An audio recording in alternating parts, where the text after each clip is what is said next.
আসসালামু আলাইকুম। আমি আজকে চিকেন ফ্রাই রেসিপি বানাবো। আমার এখানে 1 কেজি চিকেন আছে।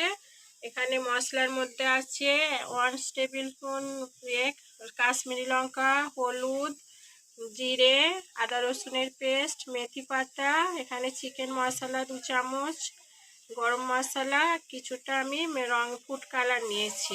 এইটা আমি এর মধ্যে সব অ্যাড করে দিচ্ছি।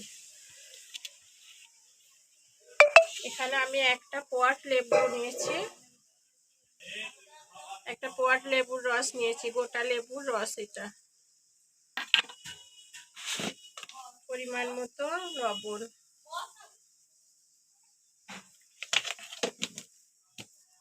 এটাকে ভালো করে মাখিয়ে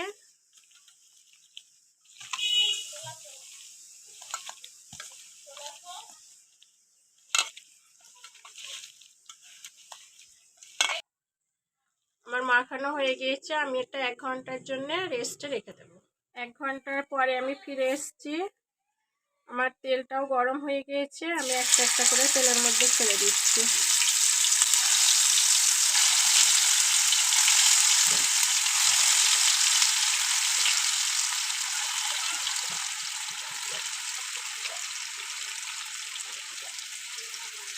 আমি একদম লো ফ্লেমে আস্তে এগুলো ভেজে নেব।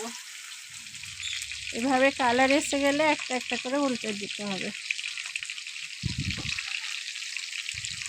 ব্রাউন কালার হয়ে আসছে, দেখতেই পাচ্ছেন। আমি এইভাবে উল্টে পাল্টে এটা ভেজে নেব, আর কিছুক্ষণ উল্টে পাল্টে ভেজে তুলে নেব। এটা পুরোটাই ঘরোয়া মশলা দিয়ে তৈরি, কোনো টক দই বা কোনো অন্য কোনো মশলা নয়। সব সময় আমাদের বাড়িতেই মশলাগুলো থাকে, সেইগুলো দিয়ে আমি করছি। আপনারা অবশ্যই করবেন, দেখবেন খুবই খেতে টেস্ট। আমি যেভাবে করছি এইভাবেই আপনারা করবেন, খুবই ভালো খেতে, টেস্ট ভীষণ টেস্ট। আর কিছুক্ষণ আমি এইভাবে উল্টে পাল্টে ভেজে তুলে নেব।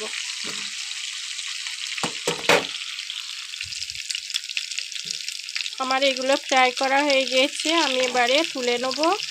তুলে বাকিগুলোও সেমভাবে ভেজে নেব। এই রেসিপিটা আপনাদের পছন্দ হলে আপনারা অবশ্যই লাইক করবেন, সাবস্ক্রাইব করবেন।